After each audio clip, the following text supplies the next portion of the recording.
build my gallows and build them high. Makes a long time climbing before I die. I want the chance to spit in his eye. Oh, well, they gave me balls, but I can see between to a dusty yard and long gone green. We call that freedom, if you know what I mean. And I drown my sorrows, but the whiskey's gone. I'm sober as a judge. Hello, everybody. Welcome to Longbangers. This is episode 70 or 70. I'm Matty, and I'm joined tonight by Brian. Brian, how are you doing? I've just noticed when you start the podcast and you always do it, and your octaves go up a wee bit, and you go, "Hello, everybody." Hello, everybody. You look up to your right, like you're looking at, if it was a clock, like 2:30. What are you staring at? That's a good question. It's like I've got the words written up from above. I've got the words written on my ceiling in case I forget what I'm meant to say. It drives you really mental. Like I have to score it out and start again the next episode. So you're like a sweet old man with a pet butterfly.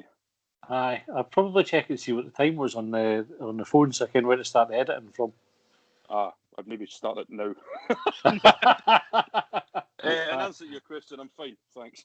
Good, right. And I'm conscious I'll look straight ahead this time. John, how are you doing? I'm not bad. I'm in a bit of his eyes.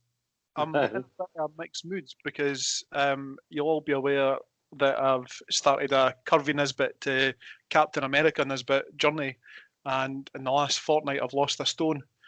But I've also got this massive fucking pluke on my face that must weigh about a stone and all. So I've probably hit an even keel. So aye, I'm all right. The spot will go away. Well, before we get into the nuts and bolts of the episode, I've got a question that should have made it into Short Bangers on Thursday, and this was sent in by Mikey, who's at Highby Homewood on Twitter, and he sent it weeks ago, and I meant to read it the first Short Bangers after he sent it. Completely forgot. Then I promised him I would include it in the next show. Might have forgot again then, and promised I definitely would put it in Short Bangers last week, and I might have forgot to do it then as well because I had to run away to the train station to pick up Sophie. So just write it on the ceiling that you're staring at right now. Well, that's what I've done. That's what I've done. Right, and it's a would you rather, right? So I get your input for this one. Would you rather fart every time you have an orgasm, or orgasm every time you fart? John, you go first. You look like you're trying to squeeze out a fart now. I hope that's what you're trying to do anyway. No, the other one. I was giving it a lot of thought. I would rather orgasm when I fart because at the moment I'm farting a lot. Decent, Brian. Can I clarify the question a tiny wee bit? See, when we say orgasm, do we mean ejaculate or do we just mean get that? You need it properly, aye.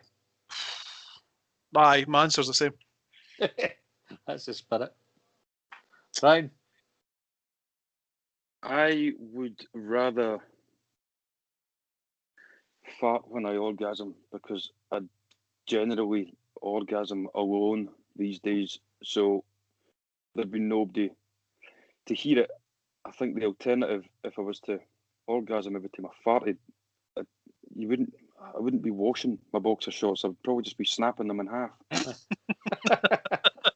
I like the idea of being able to do like a kind of like a wee announcement that has happened, like a wee bottom fanfare. Oh, there's Matty. There he goes. Farting again. Right. Sorry anyway to Mike for missing that question out. It was a good question. It would have been good for Short Bangers anyway.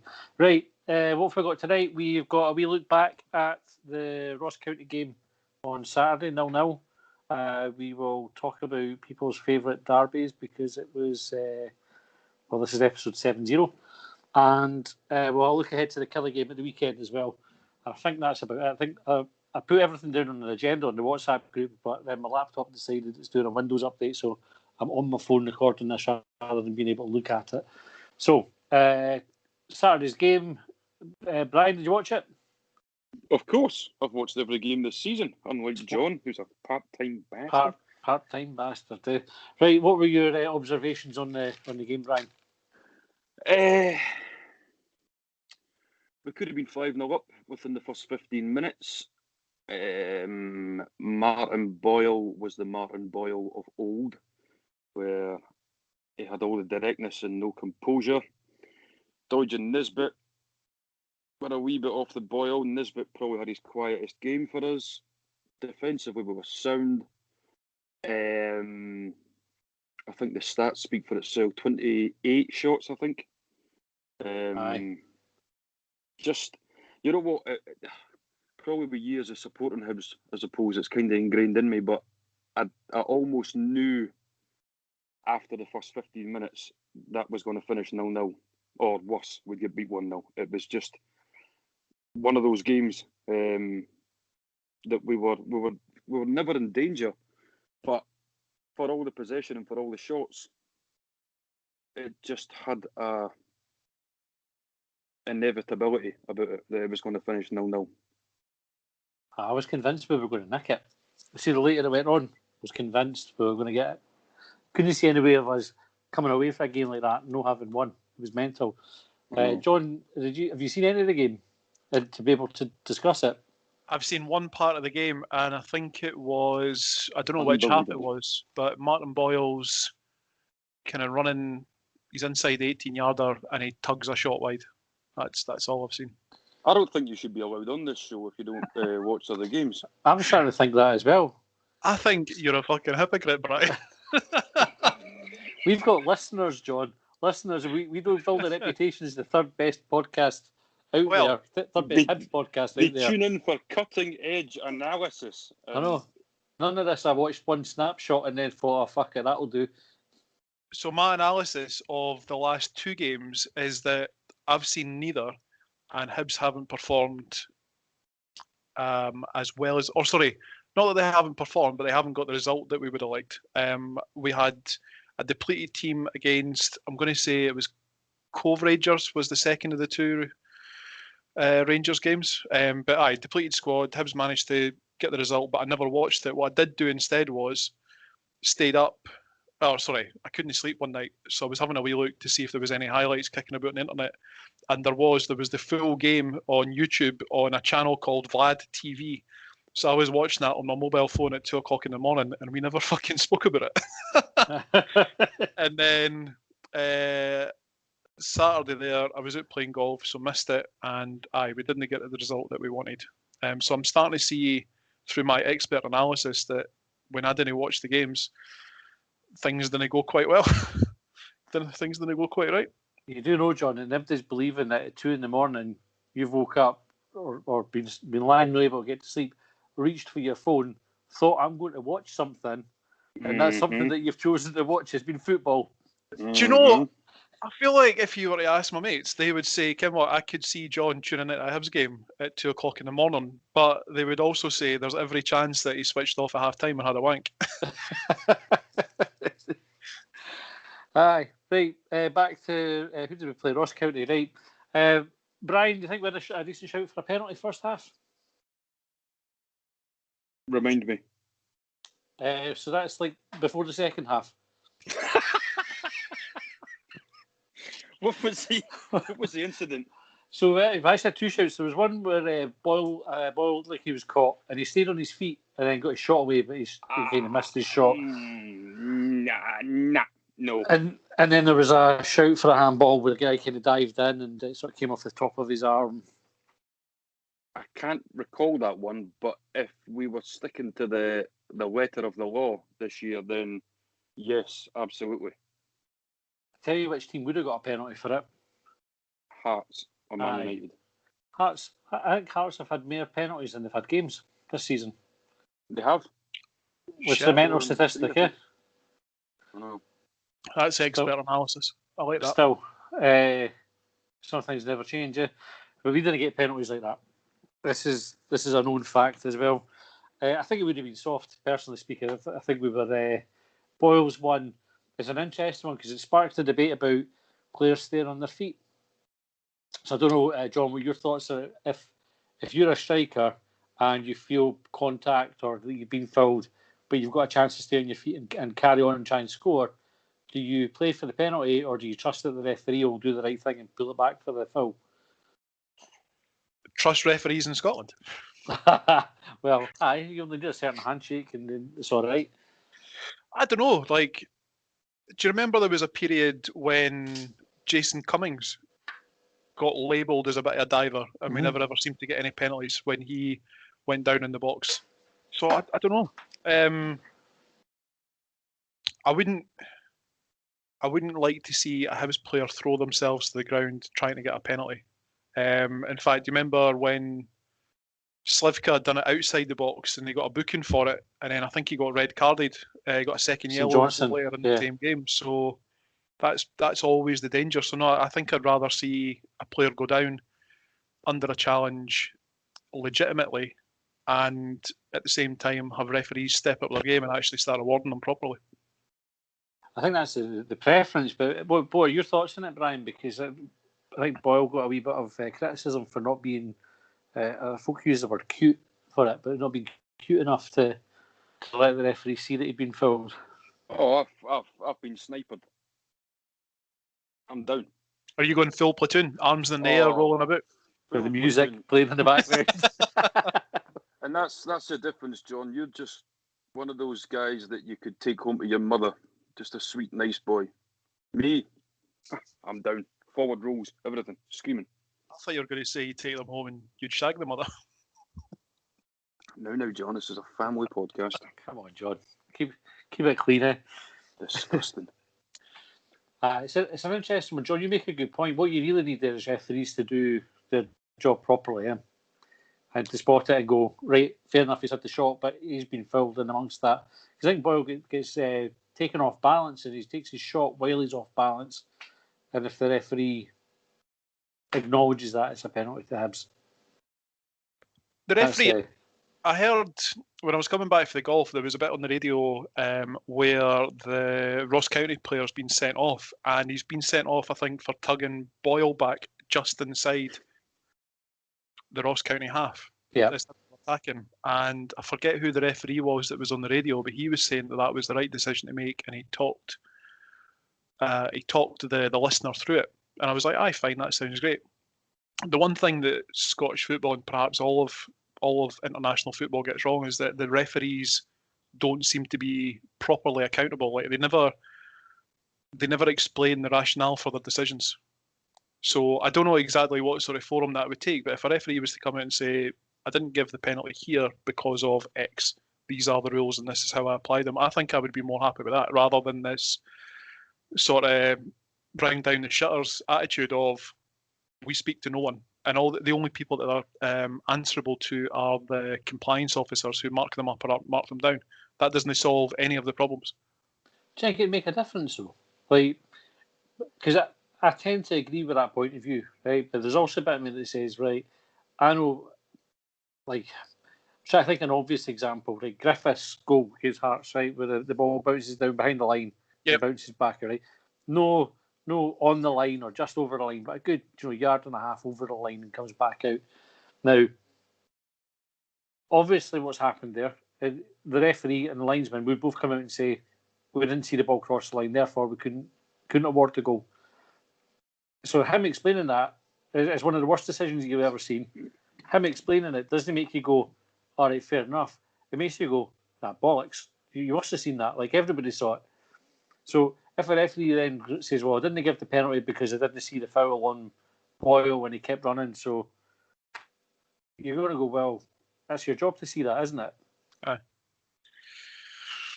I've not got an answer for you, Matty. I don't know what to say. I think I'd feel better if they apologised.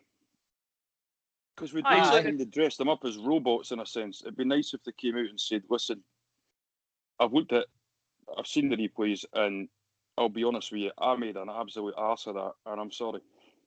So that's a slightly different situation, I think, for what I'm describing of, like, say a yellow card instead of a red card or whatever, explain the rationale. But if the referee was to come out and say actually, I got it wrong, is there really any argument there? He should have awarded a penalty. He didn't. What are we going to do about it? It'd be nice to see a more human side of them rather than us like I say, dressing them up as corrupt robots. I think that's a fair point as well, Brian. To be honest with you, because we're all human, eh? And referees are human, and referees are going to make mistakes, and they're going to make really bad mistakes at times as well. I'd probably, if they just said, "I came out, I've watched it back, and I should have given that, I was the wrong decision," folk would probably respect them for it. Again, playing devil's advocate, you probably have folk who would count the number of mistakes referees had for their team and use this as some kind of evidence to say there's a conspiracy or There folk are out to get them. Was it on Hibs.net? It was a few years back when Craig Thompson was still in charge, and there was a bit of analysis done on him and the likelihood of him awarding a yellow card or a red card against Hibs when he won against the team. His stats were skewed significantly against Hibs. Aye, because he's a cheat. But there's a story about this. I remember speaking to Scott Lindsay, who used to be, what was his role, the chief exec, I suppose, equivalent to Leanne Dempster now, back in when we lost the cup final. And at one of the working together meetings, there was a big conversation. So I actually led on to other things, but I'd asked him about the culture at the club, and he'd said it was the manager who sets the culture. And I sort of said, but you change the manager every year and a half, 2 years, so you're resetting the culture. Like that'll never embed it. Anyway, that led on to a different conversation. But one of the things that came up in that discussion was Craig Thompson, and Hibs went to the SFA and said, "Can you give us a different referee? Don't appoint Craig Thompson because we have these concerns about him." The SFA agreed to meet. So I'm just trying to remember this. So if I've got details of this wrong, I apologise. But this is my recollection of the story. Is Scott Lindsay had gone to Hampden for a meeting with whoever it was that was in charge at the time to discuss it. While he's waiting to go into the room to speak to them, and they've kept him waiting, having a cup of coffee and reading the newspaper or whatever. While he's been out waiting, they've announced the referee for the game as Craig Thompson. So they totally shafted Hibs for it, and then he went. So that was straight from the horse's mouth as well. So this isn't me kind of like creating. I said there'll be other folk who I hope would remember that conversation that were at that working together meeting. But it just shows you, like, if it's bad enough that clubs are actually going around and saying we think this guy's got a problem with us, then they give him a cup final with us against their rivals, please. Oh, sorry, I didn't appreciate that Hibs had approached or gone to Hampden in advance of that cup final. It was, in fact, before that one, we specifically asked not for not to be Craig Thompson to get it for that reason, and they bumped us while we were waiting to go in and speak to them. Just to put you on the spot, like you put me on the spot a couple of seconds ago, Matty. Good. If you were Scott Lindsay in that situation where they announce the referee while you're sitting out in the hallowed Hampden halls, do you stay for the meeting or do you get up and walk out? I'm out onto the centre circle, trousers down, in the dirty protest at the centre spot. Ironically, one of the places I haven't shat myself. But there's still time, gentlemen. There's still time. The nights get young. No, I don't think I would be bothered with the meeting if that's what you specifically threw for and they've kept you waiting and then announced it while you're waiting outside. I think that's about a shittiest thing you could do at that level. I would have been public. Aye, well, I suppose really put the pressure on them. Hibs have a sort of reputation for not going public with these things, just kind of dealing with it, don't they? But I suppose by that point it probably puts added pressure on the referee if you go public with it. Quite right. Well, I suppose. But I think since the stats have been made public and everything, I think we obviously he's retired now, but I think they eased off a bit after that. I think after they'd done the damage. Well, that was it not one of the first games after it? Bastard. Was there not one of the first games after it where he was heavily in our favour? I don't know if it was against Hearts. I think he had the next derby after it. In fact, no, I think the next game he had after it was we're away to Dundee United, and I think he shafted us in that game as well. I can't remember. Maybe my memory's hazing it, but I know the next derby that he had with us, he was probably more favouring us than them. Yeah. Aye. Anyway, we kind of went off on a tangent a wee bit. Back to Ross County. So the starting 11, do you think, Brian, that was our strongest starting 11?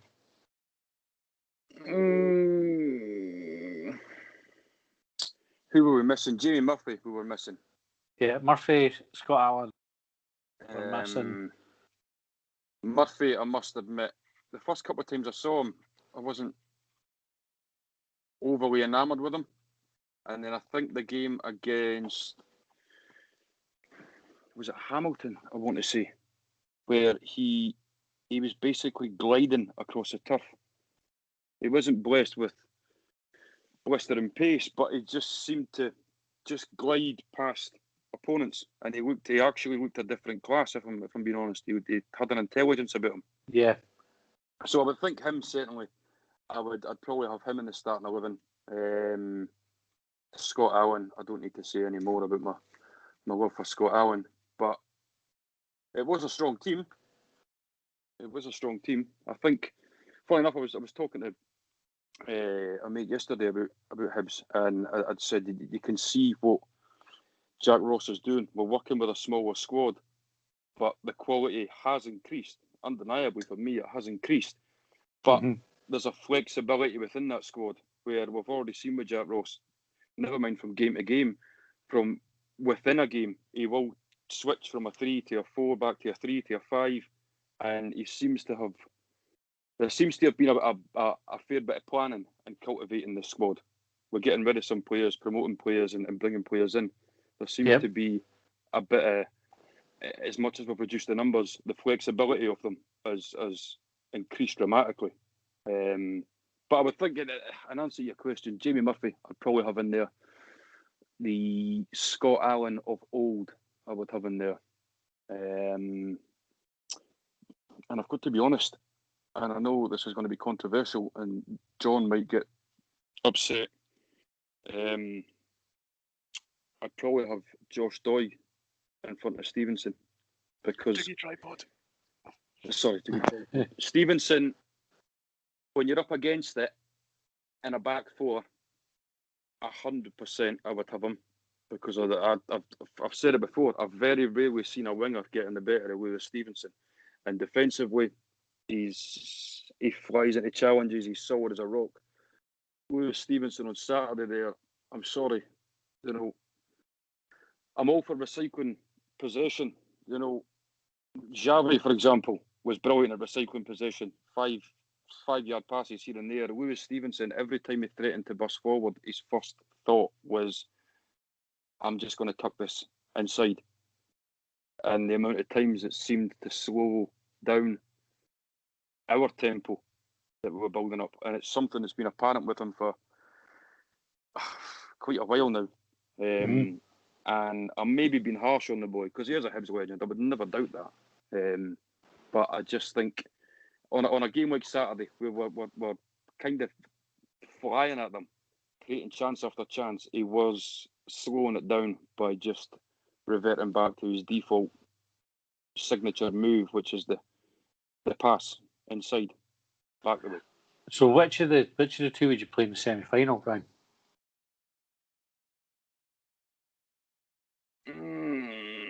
Based on what I saw for them on Friday, even though Dundee were absolutely hopeless, I'd possibly play Stevenson. Aye. Based on how many their tactic was to shell it out wide. But whether that was designed or not, or purely whether they just clocked onto the way Dundee were playing, because they left Hearts 2 wingers in acres of space. So it seemed like the wingers had all the time in the world. I'd be more inclined to put Stevenson there to nullify that. But then, what, in the same breath, why would I be scared of Hearts? Yeah. Play your best 11 and we should beat them. But on a flat back four, where you're up against a tricky winger or you're going to be conceding possession, I take Stevenson every time. Any other scenario, I'm sorry, I take Josh Doig. What about you, John? Semi-final, you're picking the first 11. You going with Doogie Tripod, or are you going with Lee? Can I answer that question with a question and ask, where is Doogie Tripod now? Well, he was on the back of international duty. He had to self-isolate, didn't he? So I think that was just the end of his self-isolation period. Covered that game. What's the crack with footballers in self-isolation? Was it because he went to a country where we didn't have the so-called air bridge, or is it just... No, Billy Stark tested positive. So they had a game. Billy Stark tested positive. The game got abandoned at half-time. And I think the players all had to self-isolate the back. I think that's the script of that one. When they played England, they didn't even get to finish the game. And the result came through at half-time, and they just weeked everybody off the pitch, and that was it. So at that point, he has to quarantine for, will be 14 days, isn't it? If you've not tested positive, he would have been 14 days. You can probably tell I'm completely ignorant of any level of Scotland setup. I had no idea that there'd been a positive test in any game that Tripod was involved in. Well, all you need to do now then, John, is get yourself on the Sports Sound, and you'll effectively be the same as Willie Miller.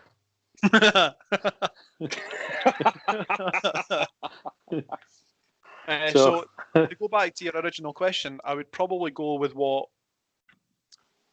maybe expand on what Brian was saying. I don't think that we've got any reason to fear Hearts whatsoever. We've got 11 games under our belts. By the time the game comes round, I think we'll have 12 or 13. They'll have 3 maybe. Yeah. If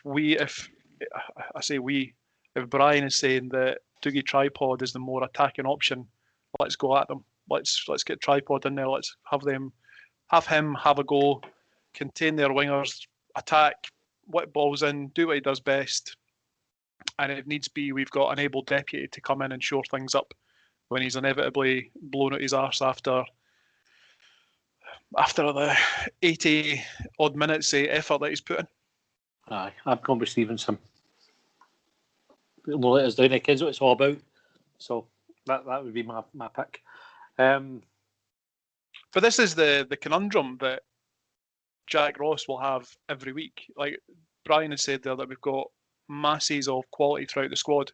We've got a squad of 24 players, and we have undoubtedly added quality in there. And Jack Ross has that weekly conundrum now, sometimes twice weekly, of how do I shape this into the strongest, most balanced squad of players that I can. It's a good conundrum to have, because you look at the players that he's having to leave out now. So even when you were talking about your strongest side, Brian, you're probably bringing Jamie Murphy in. You're all of a sudden you're looking at taking. So for Murphy to go in, you're looking at probably either McGuinness or Newell coming out. And neither of those at the moment you would say deserve to be dropped out. No. McGuinness had quite a quiet game on Saturday, but considering he's just coming up to fitness, he almost scored. And I think he's going to be a real key player for us. You'd want him in. We've just paid money for him. He obviously sees him as a first team player. So it's hard. It's hard to get everybody who you would want playing on the pitch at the same time. I like us with a 3 at the back, I must admit. And I think there you've got the flexibility with your wide men in the 5. Whether that would be, I've seen Joe Newell play well at left wing back, whether that be Newell and Boyle, whether you do put Doig in there. I think against Hearts, any derby, it's generally won and lost in midfield. Especially now, given on Friday, it looked as if they finally discovered that the ball rolls on the grass. So, to me, I think Gogic, Newell and McGuinness would be my 3 in the middle, certainly. I would take that as a midfield 3, like. And then Definitely. What do you do out wide? Do you put Murphy and Boyle out wide? Yeah. Do you play a 3 and then say to Gogic, I know you're defensive, but you need to be really defensive this time. You need to almost be like a table footballer and just go side to side. And then you've got the Newell and Boyle taking the game to them. How come, see, in table football, how come none of them ever give away free kicks for high feet?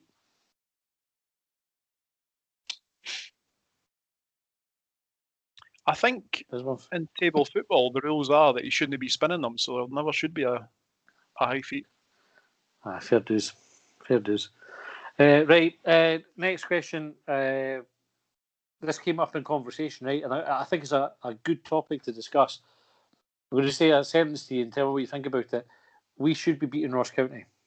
John?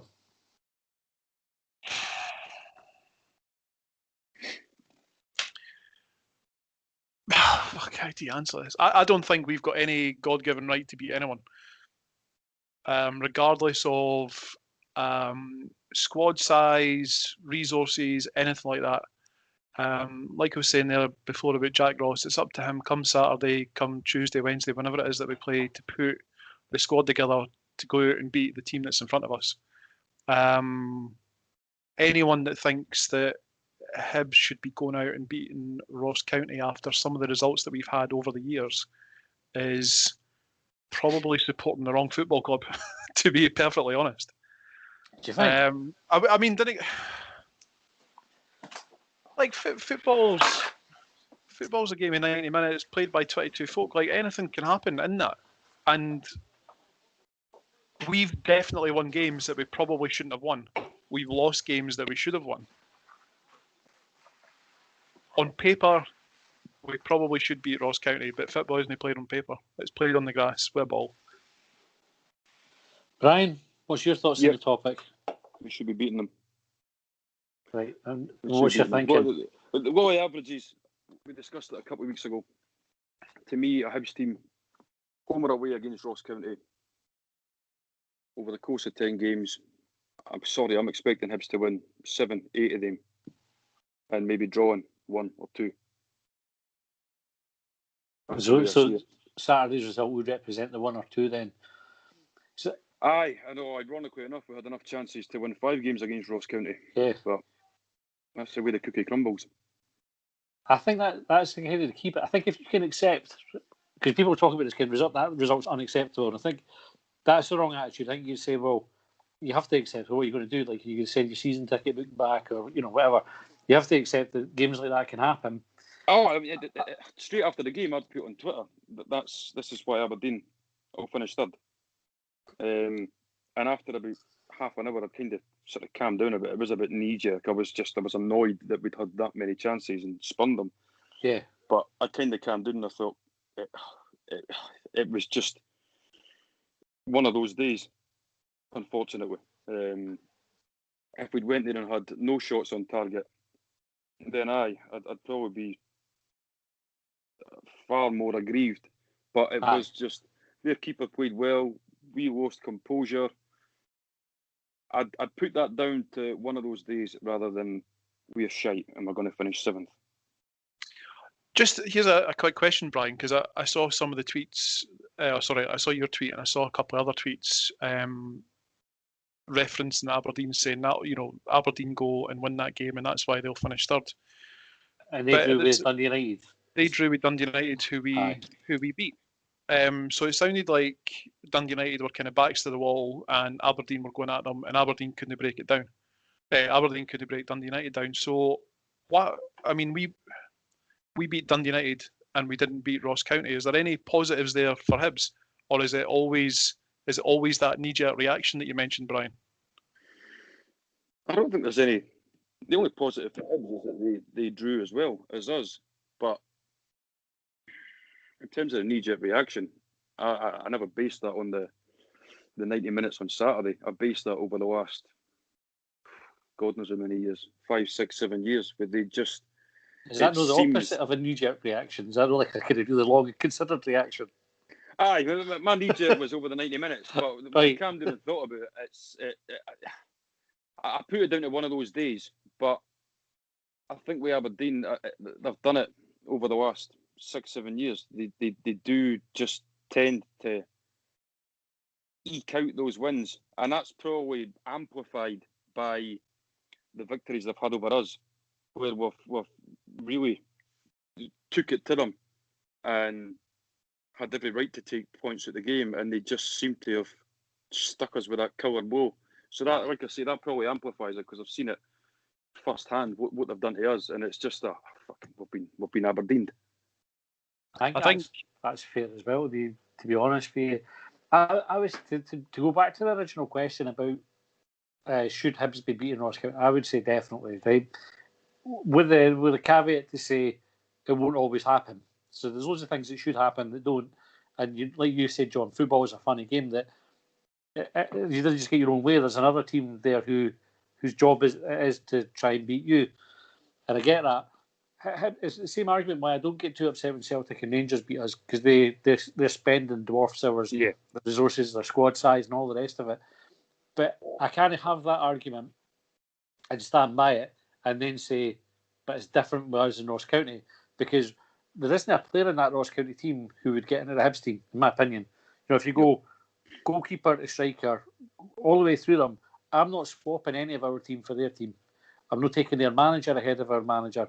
I'm not taking their fan base ahead of our fan base, their budget ahead of our budget, their squad size ahead of our squad size. There is nothing from Ross County that I would say is better or gives them an advantage over us. And therefore, we should be looking to win that. And we did look to win it. And you look at how many shots, 28 shots on goal. Mm-hmm. Normally, you're winning that game, right? So normally we would have got what we would have expected to get from it. But I think it's fair for people to say we should be winning that game. Yep. On that basis. Totally. So you didn't look convinced. There's a couple of things that.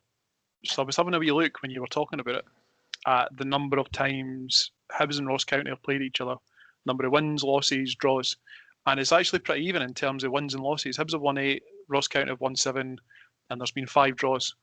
You'll need to take it kind of as gospel at the moment. Like, I've not actually looked at any of the fixtures to sort of tally them up myself. But Brian mentioned Aberdeen over the last sort of 10 years or so, and we talked about it a wee while back about Aberdeen and how they've had one manager in charge for the last, I think it's 7 or 8 years. In fact, it might have even been someone else that I was talking to, but Aberdeen have had one manager for the last 7-8 years, and Derek McInnes, and we've had how many? I don't think that we always, like, we might look to Aberdeen and say, right, that's where we want to be, but that's where we want, we want to finish in 3rd place. They've had that consistent, solid base for a number of years, and they've just improved upon it. They've made small changes, and they've had a bit of investment there.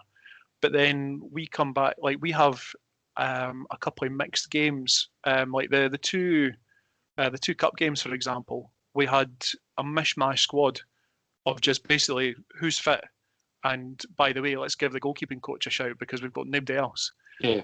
We still managed to come through those games, and we've done all right. But nobody's talking that up. Nobody's talking about that positively. We had a draw against Ross County, and you're probably right in terms of the resource argument that you're talking about before.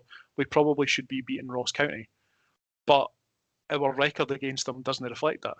But we've also had a topsy-turvy number of years over the course of those fixtures. Like, Hibs haven't been particularly well run for a good while now. Now that we are in a really good shape, why don't we just kind of forget about the past and focus on the future? Stop looking at what Aberdeen's been doing for the last 7 years and start thinking about what we're doing for the next 5, 10. But Aberdeen doing it now. They've got a game in hand and they're 1 point ahead of us. And that's quarter of the way into the season. But they're still doing it now. We've had a good start to the season, and quite rightly we're congratulating Hibs for that. But they're still doing better than us. And if I remember, did they not have a bad start to the season? Did they maybe lose the first couple of games or something? They had they lost to Rangers, and then they got COVID, didn't they? Like, no. Aye. No, when that's right. Aye, they were behind. Yeah. But that's so. My point on that, Brian, is that if we're just looking at Aberdeen have been doing that for the last 7 years, and we've got a good guy in charge now. We've got a lot of good things that are happening at Easter Road in terms of recruitment and challenging circumstances. Mm-hmm. And we're expecting miracles from the first round of fixtures. I don't think that's going to happen. I don't think we're going to suddenly become 3rd place or start challenging for anything like that within the first round of fixtures. No, I totally agree with that, but I still think we can still be annoyed if we don't get the right results. Like I said, Saturday, instantly, knee-jerk, I'd put that on Twitter, and after about half an hour, I'd calm down a wee bit. But I'm not. By the way, like I'm not saying that I'm no disappointed or that I'm pleased that we drew or anything like that. Sometimes we're just going to draw, and we're going to have to say, Ken, what, shite, it didn't quite happen for us. Oh, you look at the St Johnstone game at McDermott Park, where we were nowhere near as potent, if you like, as what we were on Saturday. Yet we managed to get the 3 points. It is Aye. swings and roundabouts, but I think it's just making sure that your margins and your percentages are that little bit higher. And if we want to finish third or fourth, the Who points is the that we game? picked up the first quarter, we need to get that in the next Aye. the next 3 quarters. I think that if you look at the stats and the performance, that bore out the advantage that we have over them. So when we talk about the things that we've got better than Ross County, any other week we win that game, in my opinion. You know, Yeah, 100%. it takes a shot to get deflected marginally under. You know, McGuinness's shot to clip the underside of the bar and bounce in rather than bouncing out. Those kind of fine margins, and we come away with a win, and everything's as it should be. You're absolutely right, Brian. You talk about the St Johnstone game. We were terrible in that game, and we won it. We were much better against Ross County than we were against St Johnstone, and we didn't win it. And that's football. I suppose that's about what I was talking about. You can't say it's unacceptable. That's where you have to just accept it and say, right, that's what happens. It's human beings. They're going to miss chances. Martin Boyle, when he's clean through, he's not meant to pull his shot wide. It's just happened. You know, McGuinness isn't meant to clip the bar when he's going for the top corner. It just these things are going to happen, and you have to accept it. If you can take the positives from it and say, right, by rights, we should have won that game. We didn't. Take the positives from it and then move on to the next game. There was someone, I That forget. second one. Sorry, just saying that the second chance that Boyle had, he could have taken that in another 5 yards. Yeah.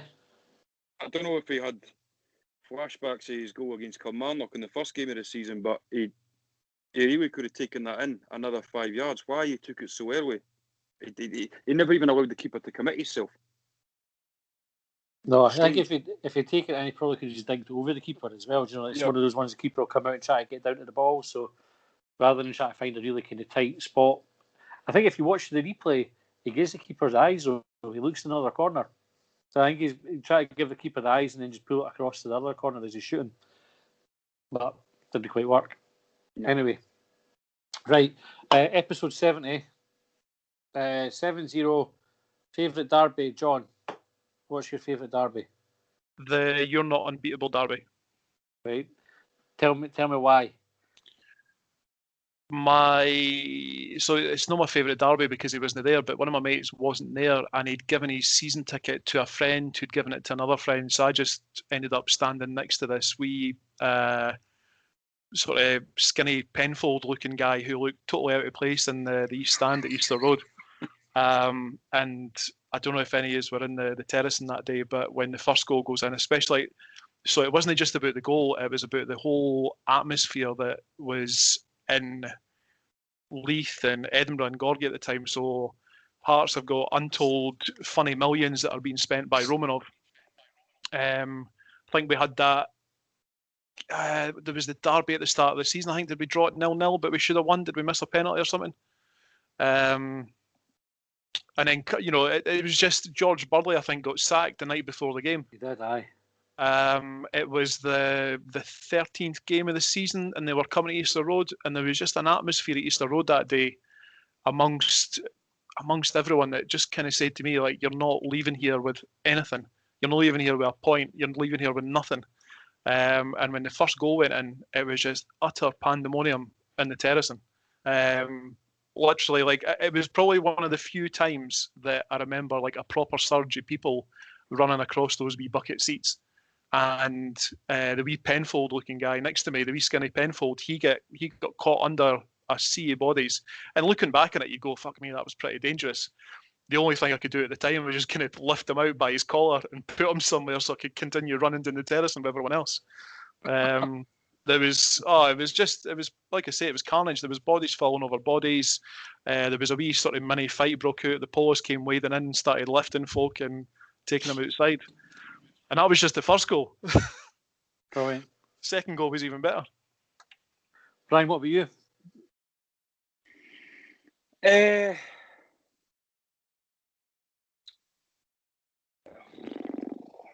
a toss-up between two of them. There's the 2-2 at Tiny in the Scottish Cup, but I think with that was because I was there. It was hospitality with one of my suppliers, and they were to a man. They were all Jambos, and I was in their main stand at the time. I think there was 13 of us. There was myself. There was another guy who was a Hibby, so I'd sat beside him, 11 of them Jambos. Obviously, half time they were 2-0 up. Went back inside the bibbles of the stadium, and I think bibbles is probably the correct term for the inside of that stand at the time. And I was getting the goal in and everything else. And then when Hibs, when Cummins scored the header, the boy I was sat beside, he just sort of, because it's such the old stand was such a crammed wee stand. We were kind of knee to knee anyway, but it just kept on kneeing me. I was like, shut the fuck up. And then obviously when Hanlon scored, you could just the sheer derision for everybody else around us. And me and this boy, how the two of us never ended up with dislocated kneecaps, I don't know. We were just frantically battering each other's knee. So there's possibly that one. And obviously I went out and got pished on their credit card, which was brilliant. Winding them up for hours on end. But I think, in all honesty, nothing beats the 6-2 game. That was just... I told the story before. I decided about 15 minutes before kickoff to go by myself. And that was just carnage. It was almost like you were living a dream. And then when Russell Waterpie scored the 6th, that was just... wow. Just unbelievable. I'm going to 6-2. I'm going for the 6-2. 6-2 is hard to beat. I think I would go for probably not a one that many people would pick, but the 3-1. No draw back in '84. Brian Hamilton missed the penalty. Henry Smith saved it, and I remember he'd seen it in the programme notes where he was going to put it. No, I do remember that game vividly though. The 3-1 at Easter Road in the cup. So after we'd won the cup, yep, I'm sure that was a cup game where Shinnie scored and Holt and Cummins got the first one. Cummins, yeah, I think Cummins got the first, and then Holt. Aye, just everything about that night was brilliant, and we absolutely battered them. Really, The sunshine on Leith that night was superb. Aye, outstanding. It was proper goosebumps. And that kind of capped a period, I think, where we properly owned Hearts at that point. I mean, Hearts couldn't really get a handle on us no matter what they did.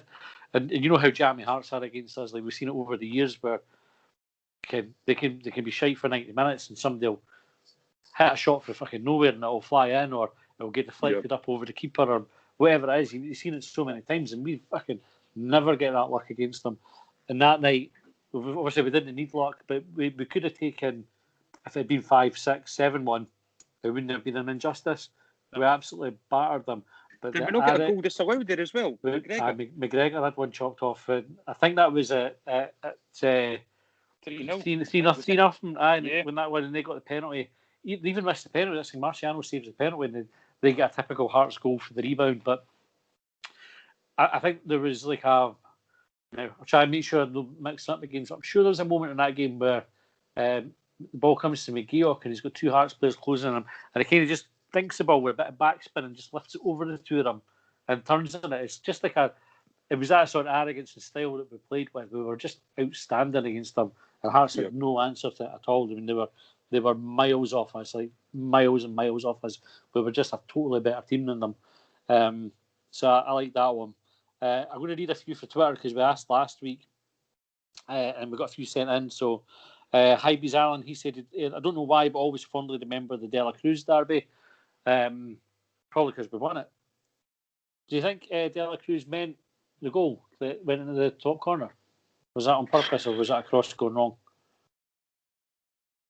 I'd hope he meant it, because if that was a cross, I'm putting my boots back on. Who did he try to hit? Fuck. I think he meant it. You can see the way he strikes it. He just kind of caught it funny way. Sort of like there's no follow through in the ball. He just sort of stabs at it and just pings it into the top corner. It wasn't even a like an outside of the foot type effort either. It was like he just, I don't know, he just...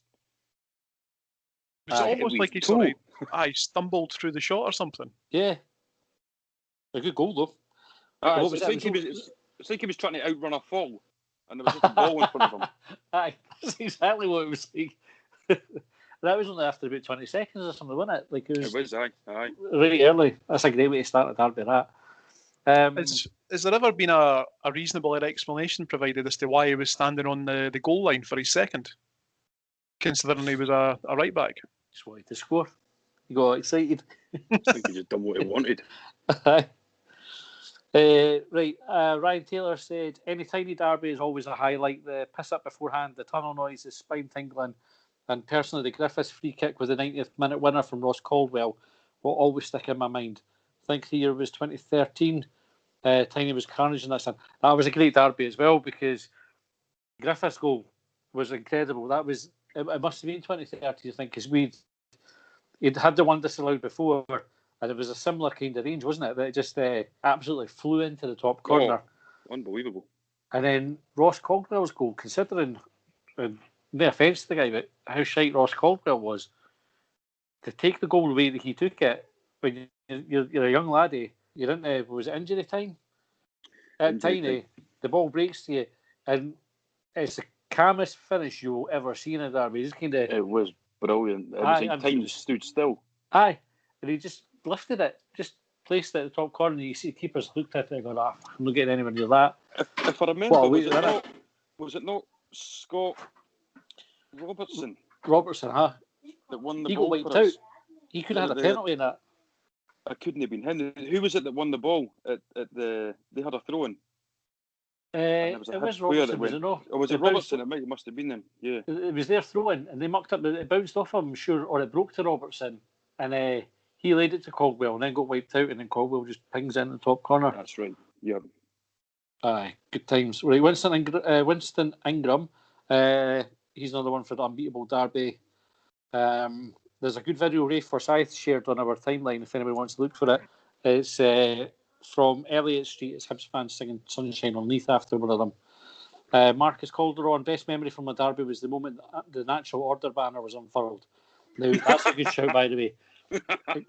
There was another game where we battered them and we didn't get the result or the scoreline that the performance deserved. So that was Scott Allen and Jamie McLaren scored in that game. When that banner came out, incredible. And there's an amazing photo of it from sort of the dugouts, and Levine standing back in with a blue anorak looking like Angelos Epithemiou. Just Angelos Epithemiou, you know, for Shooting Stars? No. What? You got to go Google, right? Oh, he's missing like a Tesco or an Aldi carrier. Oh, bag, no, right? sorry, I do know who you mean. Aye. So Levine's just standing looking like him with a big banner, and you can just imagine how seething he would have been right at that minute. Like, there's nothing he could do about that other than suck it up. Lovely. Whoever had the idea to make that banner, they should be up for like your Queen's Awards or whatever. They deserve it more than anybody else. They deserve it. Even better than folk to do good things for charity, etc. They're good, but they're not that good. Right, John Johnson, obviously the 7-0 New Year massacre for him. Captain Mumu, the one when O'Connor scored at the end after Brebner got sent off. Do you remember in that game? So I think that was the first derby. That was 2003. I think it was the first derby after Josh was born. So we watched it at my house. I think, if my memory serves me right. But there was a guy who went on and tried to get the referee at half time, and he was the carer for a disabled person. Aye, I do remember that story. Imagine how rad you'd have to be to go after the referee, how angry you would be. I can't remember, probably all been there, but never actually done it. I was in an internet cafe in Benidorm, and there was about 5 or 6 of us, Hibbies and Jambos, huddled round this monitor, and it was a BBC text updates. So for 90 minutes, we genuinely were just hitting the F5 button, refreshing it. We're pissed. And then obviously it flashed up 90 minutes plus whatever. Goal, Hibs, Gary O'Connor. And I remember one of my mates, the Jambo, he was so incensed, he just basically started picking up those sort of white plastic chairs that you get everywhere abroad and was just launching them everywhere, and just some angry mustachioed Spanish guy coming flying out for his chamber and just screaming at him, "This is not your house!" He was obviously German. The boy was going mental. And I just remember us getting horsed out of there, and the Highbies amongst us, we just went in one direction, not even sure if that was towards a hotel, shouting and screaming our heads off, and the other two Jambos went the other way, tail between the legs. Brilliant. I'm sure I woke Josh up. He would have been having a nap. I'm sure when the goal went in, shouting, obviously as you do. I think I woke him up, made him cry. But, there you go. Some things never change. Andrew McBee. Andrew McBee said the Hamlin's equaliser was great, celebrating with my mate at Longbangers, whoever that is. They said, to be honest, Cup replay in 2017 Easter Road murdered them that night. 3-1 going on all sorts. Agreed with that. Leon, Dean Shields' winner at Tynecastle was always a good one. Conte turned the game after it was heading home pissed and had been having trouble with someone in my street that week. So in my exuberant state, I decided to take a piss on their car door handle.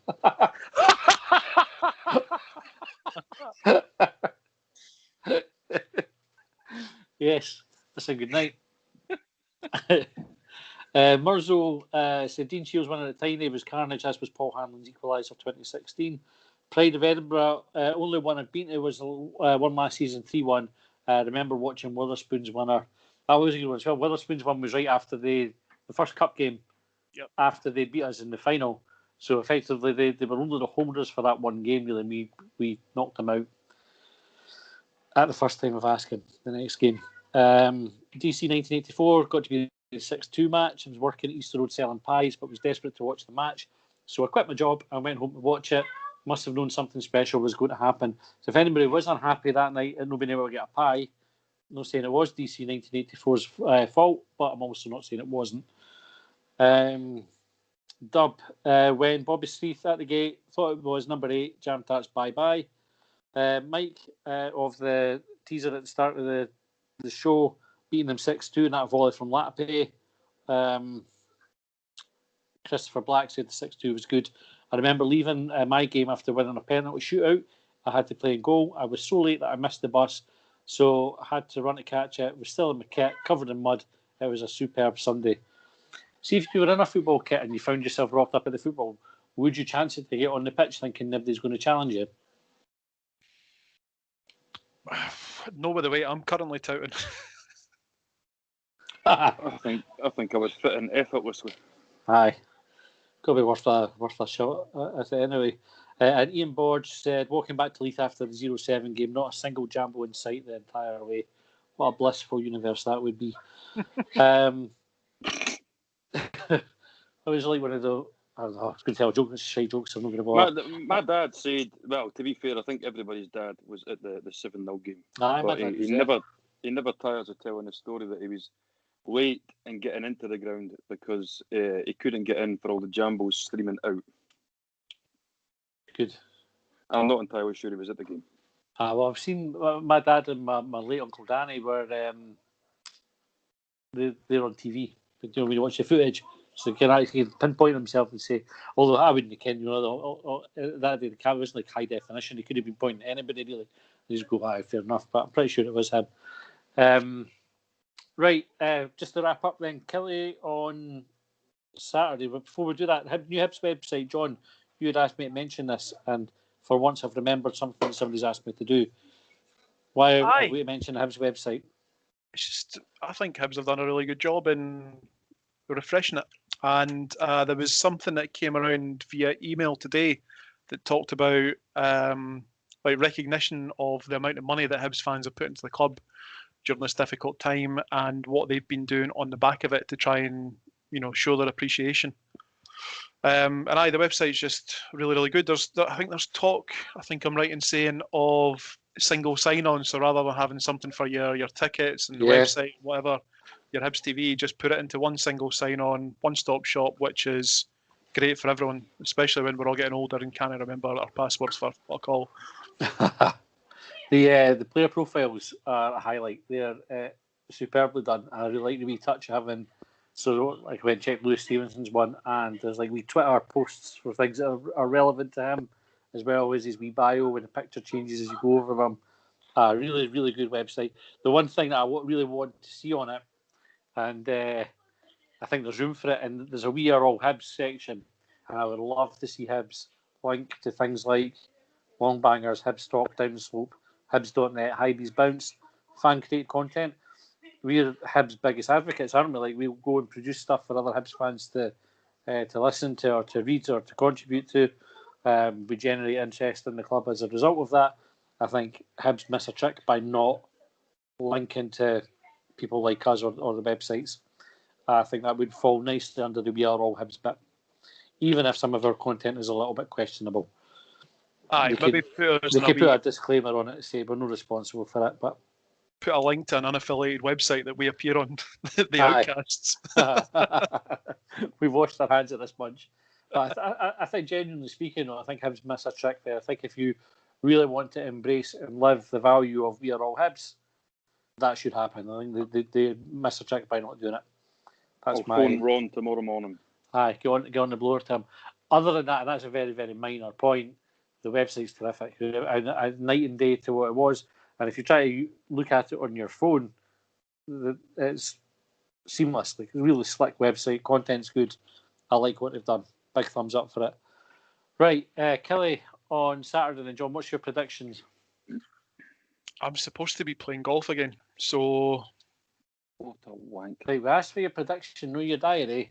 No, that's the problem. Like, the last couple of games I've been playing golf and not seeing the Hibs game. Hibs haven't done quite as well as we would have liked. So, is it East? No, it's at Rugby Park. So I was going to ask this: if Kilmarnock got a pay-per-view option, because there was a concern about that at the start of the season that they might give us the fingers and say, "Get yourself like fuck." There was, I think they have got a pay-per-view option. I've not looked into it, but you're right. They would probably be within the rights to tell us to bowl for that, but. Kilmarnock didn't have any money, so I can't see them turning down. Aye. I will make every effort to watch it, and if Hibs put in the same performance that you guys have described from Saturday, at least the first 15 minutes, and keep it over the 90, Hibs will win comfortably, 2-0. 2-0. What about you, Brian? Rather horribly. The first result that came into my mind was 1-0 Kilmarnock. I think that's a game that generally draws quite a few goals. Killie Hibs at Rugby Park. Yeah. So, as much as my head instantly said 1-0 there, I'm going to say 2-2. Desmond. Oh, Desmond, 2-2. I think Hibs will win, and we'll get back to winning ways and set us up nicely for the end of the month. Is that our last game before the semi-final? Oh, good or is question. there another one? I think it is, yeah. Who have we still to play? Yeah, I think it was. I don't think we've got a midweek one after it, so I think we'll play that one, and then the next weekend will be the cup game. So hopefully we get a result. Hopefully we come through unscathed. I suppose that's my worry for that game, is that players might have an eye on the next game week. But I hope they don't. Hope they go in and just give it their all, get the points, and then take the confidence. Surely they're playing for their place in the semi-final. Well, you'd like to think so, but we've seen it before. Just before a big game, we've been shit. So you never know. We're looking at the future, different things. We're positive things, positive thoughts. We're winning the game. We're winning the semi-final. The future's bright. The future's green and white. Aye, 3-2 Hibs then. Right, that's about us for the night. Back on Thursday for Short Bangers, guys. Aye, I'm available. Excellent. Yes, I am not drinking. The pubs are shut. I'm free. Let's do it. Right. So get your questions in. Just tweet us or post them on the thread on hibs.net. Or if you're really feeling fancy, you can email us at longbangers@gmail.com. Get the questions in. That makes the show. And we'll be back on Thursday for Short Bangers. In the meantime, thanks for listening, and we'll catch you next time.